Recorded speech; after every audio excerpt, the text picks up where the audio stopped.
My broader question to you, I think, is about this misinformation. Do you think this is a time to put falsehoods aside, like the idea that FEMA funds are being redirected to migrants, which is just not true? Well, it is true that FEMA and the Department of Homeland Security have been spending billions of dollars on migrants. Now, I understand some people say they're separate funds, but we just passed a short-term spending bill. It's very common for the administration to come and ask for permission to move money between funds, especially to prepare for emergencies.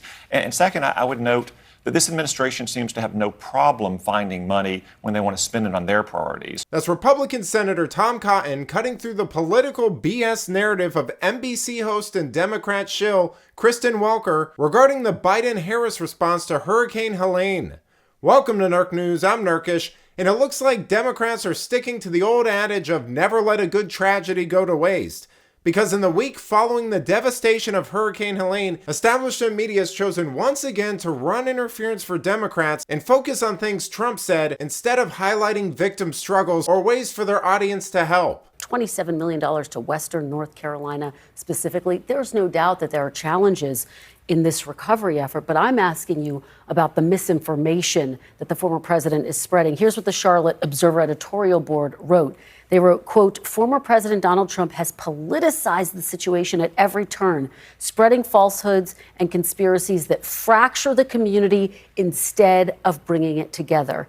Do you think Donald Trump should leave campaign politics out of disaster relief? Well, no, Kristen, again, you have Governor Kemp who said that the response has been lacking. I understand the Democratic governor of North Carolina is going to praise Joe Biden and Kamala Harris in the middle of an election season. But the simple fact is we're more than a week on. We're still not conducting recovery operations. They're still engaged in rescue operations because Kamala Harris and Joe Biden were slow to answer the bell here. They were slow-footed and they were overmatched by events. You even had the Secretary of Homeland Security saying there's not enough money left in the fund. So it is the case that the administration itself, the secretary who oversees FEMA, said there's not enough money left in the fund, and they have been spending billions of dollars for the last 4 years to move migrants from our border, to put them up in hotels and give them room service and maids. That's simply a fact. What DHS Secretary Mayorkas said is that it has the money it needs for now, but not necessarily through the end of the year for future hurricanes. So there is a discussion about more. You've got to love the double standard at play here. Republicans are bad because they're politicizing this by pointing things out, but it was okay to do that stuff when Hurricane Maria hit Puerto Rico in 2017, and Democrats try to tie the damage to Trump's stance on climate change and said his response was slow because the people there weren't white. Of course, this was all baseless, and officials in the area praised Trump's response and things like waiving the Jones Act to expedite aid to the area. And let's not forget how the left loved politicizing Hurricane Katrina. The fact of the matter here is this is all a diversionary tactic. Cotton is right. FEMA has spent significant amounts of money on migrants and is now suddenly asking for more money because it might run out. Senator, what do you say to that criticism that Mr. Trump is confusing people at a very time when they need help the most? Well, I don't think he's confusing anyone. I think the administration did get caught flat-footed here, and that Joe Biden and Kamala Harris have proven to be overmatched by events again. If you hear from Brian Kemp, the governor of Georgia, who's very close to this, is monitoring it on the ground, Georgia's response, he said that the administration's response has been lackluster.